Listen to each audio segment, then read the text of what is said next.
Well, welcome, Peter Lawharn, president of the Hilton Foundation. It's so exciting to have you here for what has become an annual tradition where you and I get to talk about one of the most exciting moments in the humanitarian calendar, and that's the announcement of who wins this year, the 2022 Hilton Humanitarian Prize. Great to be with you, Peter. Thanks, Raj. And you're right, this is one of the most meaningful days of my year, where we talk about an organization that it is being honored for having done something that others thought was impossible. And if I can go ahead. Well, yeah, I was going to say, I mean, one reason why, and I want to hold our audience in anticipation for just a second.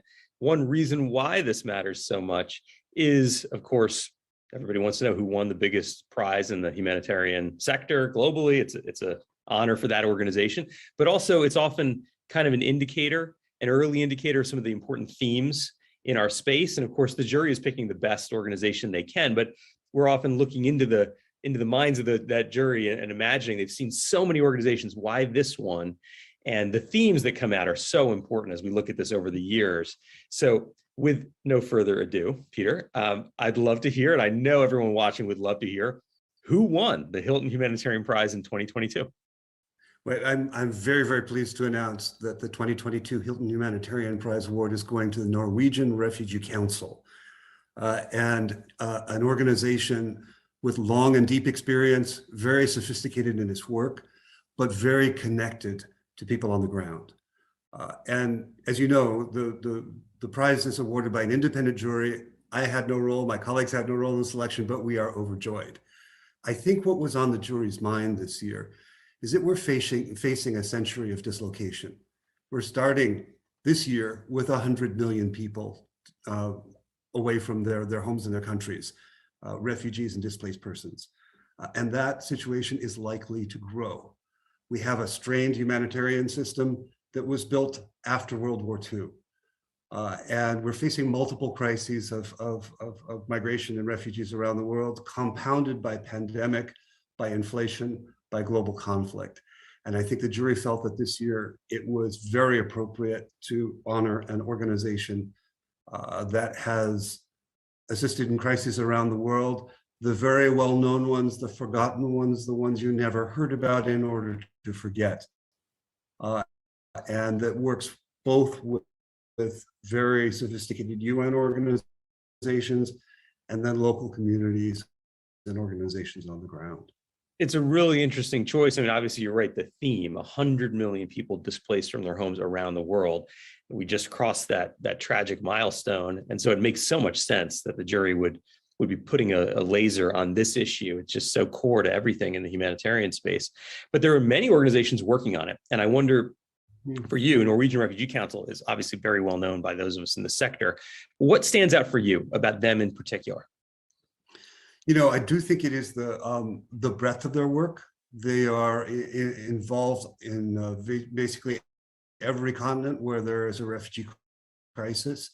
And they have not only focused on the ones that are top in the headlines.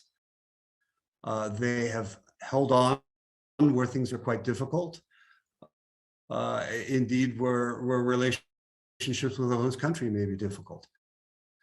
And they've delivered very much, I think, both at a level that helps governments work, but also a level that really responds to the needs of people on the ground. And something you said before resonates with me, which is I think of NRC as operating at many levels, right?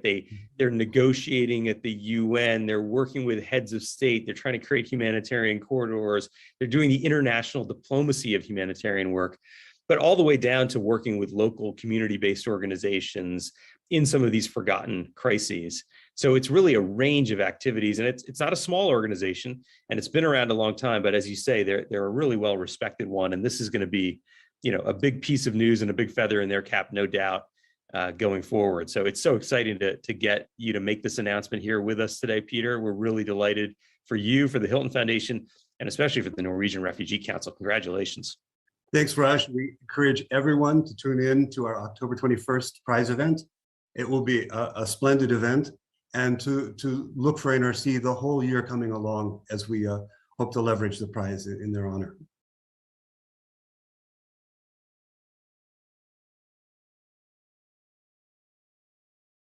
Well, I'm thrilled to be joined by the winners of the 2022 Hilton Humanitarian Prize, the Norwegian Refugee Council. I've got with me Jan Egeland, who's of course the Secretary General of NRC, and Mohammed Abdi, who's the country director in Somalia, joining us from Mogadishu. It is just fabulous to have the two of you here. And first of all, congratulations. Jan, how does it feel? It feels great, really. It could not have come at a better time, Raj, because we're challenged like never before. And this recognition that our 16,000 humanitarian field workers get with this prize is also important cash, $2.5 million. We'll use that for innovation, for improving our work. But more than anything, in a time when ruthless, repressive forces block access, make it difficult for us to operate. Purse strings are being tightened by donors around the world. We need the private sector to really help us, as we need to help many more millions that are now affected, hurt, struck by conflict and disasters. Mohammed, let me go to you. What does this prize, winning this prize mean for you? Winning this prize means a lot to me and other colleagues who are working very hard in one of the most dangerous places in the world, supporting people in areas that are very hard to access and helping millions of people who are in need of our assistance. So it's a testament to the work that is being done by our colleagues who are working in some of these areas that have been ravaged by the conflict. And it couldn't have come at a better time. And I'm really glad that NRC won this award. Yeah, I'm sure it's a great feeling there in Mogadishu and in headquarters and everywhere else. Jan, you mentioned how challenging this moment is. And I know NRC, not long ago, you came out and said there's now 100 million displaced people around the world, a record. Yeah. What does it mean that the Hilton Humanitarian Prize jury selected an organization like yours that works at the field level, that works with displaced people, with refugees? What do you think? What signal is that sending? I think it's sending also the signal that those organizations who are on the front lines should get some recognition for sticking our neck out and being there with the people when they need us the most. We advocate with and for people at high risk. We take risks, like Mohammed Abdi and all of his colleagues. I visited him and his colleagues in Somalia. It's really, really dangerous to operate on the front lines there. But also, I think it's a signal that principled humanitarian work is something that the private sector values, that they will stand with us. We have been suspended in countries because we spoke up out and up for people who were abused. It's tough. We're not giving up, and now it's recognition that we actually can do even much more for those at greatest risk. Yeah, maybe Mohammed, just as we wrap up, what does it mean to you on the ground, to your colleagues doing the work in Somalia? What would you use this prize money for? How is it actually going to affect people's lives? We will be able to use this money to advance the work that we are doing for the displaced people, especially in areas of innovation, but also in some of the places where we cannot raise funds from the usual donors. This will go a long way to solve some of the issues. Currently in Somalia, we are facing a drought affecting almost 7.7 million people. I mean, part of this money might be used for such a cause to support some of the people that have been affected by the drought.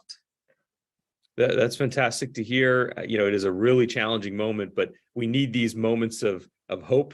And certainly the Hilton Humanitarian Prize this time of the year when it gets announced is one of those moments. Congratulations. It's absolutely fantastic to see the two of you and to hear that you won this honor. And for those of you who are following along, don't forget to register for the live stream.